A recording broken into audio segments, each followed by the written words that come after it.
Hello.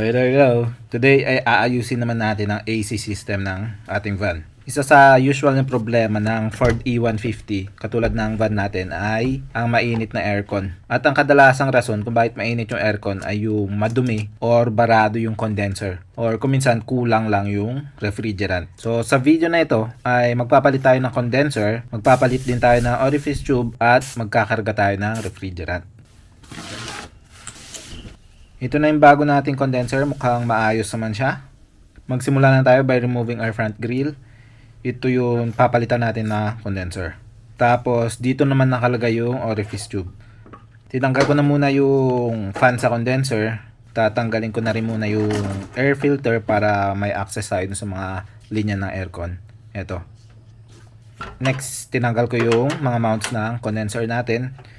Pero before natin tanggalin yung condenser ay palitan na muna natin yung orifice tube natin. Ang orifice tube ay parang expansion valve siya sa ibang AC system. Hindi sila pareho pero somewhat parang pareho din yung ginagawa nila. Nire-regulate nila yung flow ng refrigerant. Paghihiwalayin lang natin yung joint na ito kung saan nakalusot yung orifice tube. Ayan. I-pull apart mo lang yan para ma-access natin.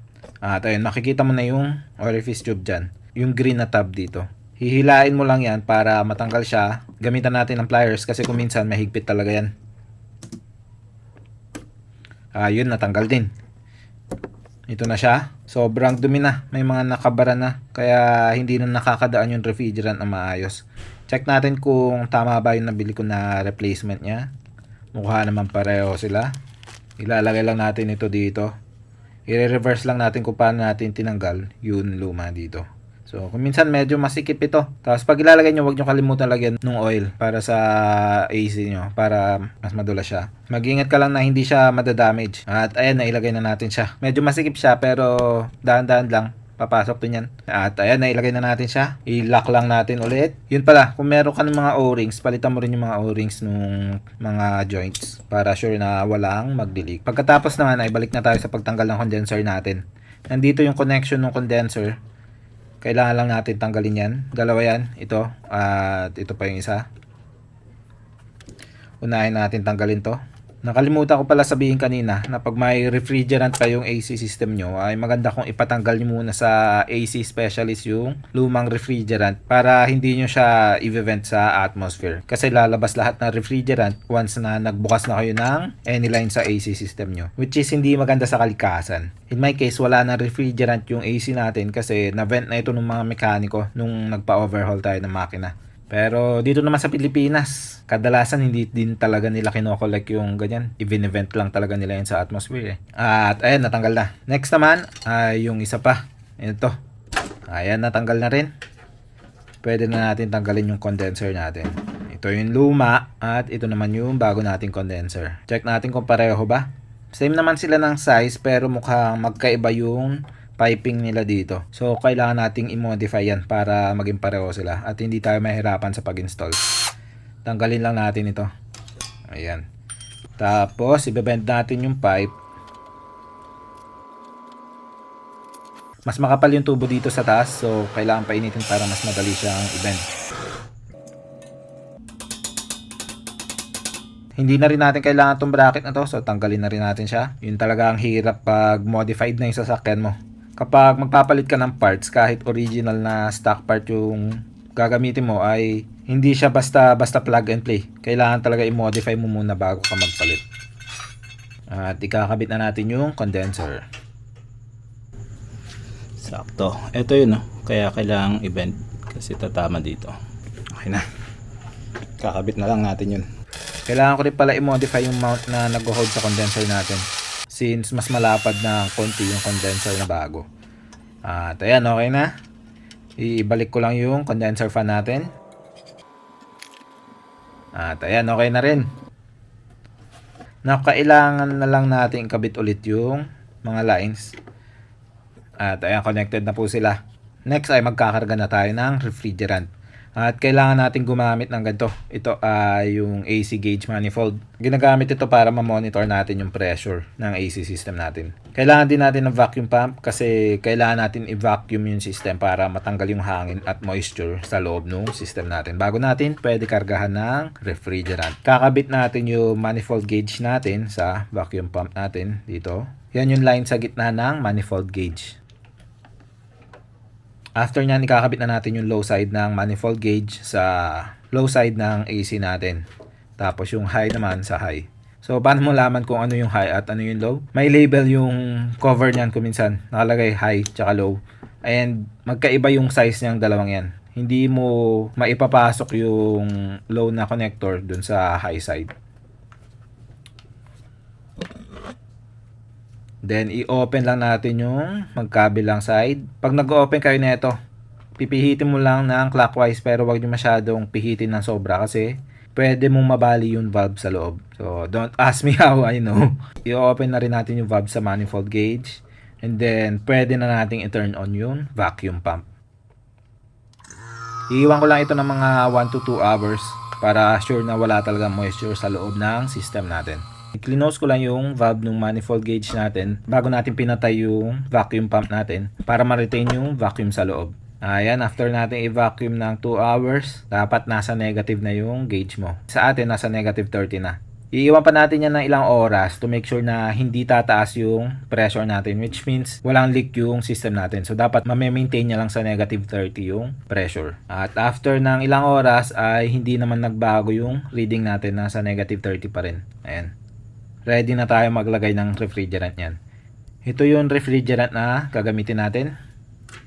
R1348. Tingnan lang natin yung weight nung refrigerant natin. So, around 4 kg siya. At according kay Google, yung sasakyan natin ay nangangailangan na ng 60 ounces ng refrigerant or 1.7 kilograms ng refrigerant. If i-deduct natin yan sa 4 kilograms na weight ng refrigerant natin ngayon, ay dapat pagkatapos natin mag-refill ng refrigerant ay meron tayong matitirang 2.3 kilograms sa tangke. Now, tanggalin na natin yung vacuum pump and then i-connect na natin yung tangke ng refrigerant natin. Kailangan na rin natin ibalik yung battery ng sasakyan kasi kailangan natin paandarin mamaya yung sasakyan habang nagkakarga tayo ng refrigerant. Ayan, okay na. At habang naka-close yung manifold gauge natin, parehong side naka-close pa rin yan, i-open na natin yung tanke ng refrigerant. I-check ko lang yung weight habang may nakakabit na hose para meron lang akong reference kapag nagre-refill na tayo. Iba kasi yung measurement nito kapag may hose na nakakabit eh. Kung meron din kayong ibang pang way, yung ipinapatong lang, mas maganda yun. Ang susunod ay bubuksan natin yung cover ng valve dito. Ito yung nasa gitna. Ang gagawin kasi natin ay ipapurge natin yung existing na hangin sa loob ng yellow line natin. Kasi nung tinanggal natin yung vacuum pump natin, nagkaroon ng hangin sa loob ng line na yan. So, kailangan natin yan tanggalin by releasing some refrigerant para maitulak nung refrigerant yung hangin sa loob ng line. Ayan, i-press nyo lang yung pin ng valve ng ilang beses hanggang sure ka na na ang laman ng hose ay refrigerant na. Ayun, refrigerant na yung lumalabas. So, okay na. Next ay i-open na natin yung low side ng manifold gauge natin. Eto. Maririnig mo na yan na may pumapasok ng refrigerant sa system natin since may vacuum. So, higupin niya na yung refrigerant paloob. Hintayin lang natin ng sandali na tumaas ng konti yung pressure sa low side bago natin paandarin yung sasakyan. Kasi kung walang pressure sa loob yan, hindi aandar yung compressor ng sasakyan. Minsan dinidetect niya kasi kung may refrigerant eh. Kapag wala, hindi umaandar yung compressor. Buksan pa natin ng konti para mas bumilis yung pasok. Check natin kung nabawasan ba ng weight yung tangke natin. Ayan, nasa 3.8, 3.9. So, may pumapasok naman. Yung iba, tinatagilid nila or binabaliktad talaga nila yung tangke para mas bumilis yung pagpasok ng refrigerant. I think pwede na natin paandarin yung sasakyan natin. Ayan. Tapos, ito-turn on natin yung aircon. And then, check natin yung pressure natin. Ayan. Yung low side natin, dapat mga nasa around 40 yan. Kung minsan, pwedeng umabot ng 50. Tapos sa high side natin, nasa 170 to 200 yung target natin. Tapos i-check nyo rin yung compressor kung umiikot ba, kung nag-activate ba yung clutch ng compressor. So, i-monitor lang natin yung pressure. I-make sure lang natin na hindi tumataas ng sobra. Kasi kapag tumataas ng sobra, ibig sabihin may bara yung system natin or overcharge na. Check natin ang weight ng tanke natin. 2.4 na siya. So, malapit na tayo matapos. Tapos, kung masyadong tumataas yung pressure, possible din na kulang yung hangin sa condenser. Dahil hindi umaandar yung sasakyan natin at hindi niya mapalamig yung condenser. So, ang pwede mong gawin ay tapunan mo ng konting tubig, makikita nyo na bababa yung pressure sa high side. Yung pressure reading natin ay okay pa naman. Ayan, 2.3 kilograms na lang natitira. Pwede na natin itigil ang pagkarga. I-close lang natin yung valve ng manifold gauge at sa tanke natin. I-monitor mo na rin yung temperature sa loob ng sasakyan at yung pressure sa manifold gauge kung within 30 to 45 sa low side at 175 to 250 PSI naman sa high side. Kapag mukhang lahat ay okay na, pwede mo na i-close yung mga valves at tanggalin na natin yung quick connectors. Ayan, once natutunan nyo kung paano mag-DIY ng ganito, malaki yung matitipid nyo. Kasi ang mahal magpagawa ng ganito.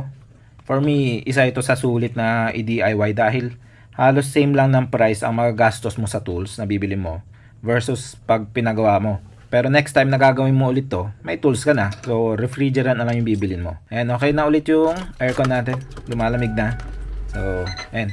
Pag may katanungan kayo, leave lang po kayo ng comment below. Don't forget to like and subscribe. And I will see you again next week. Bye!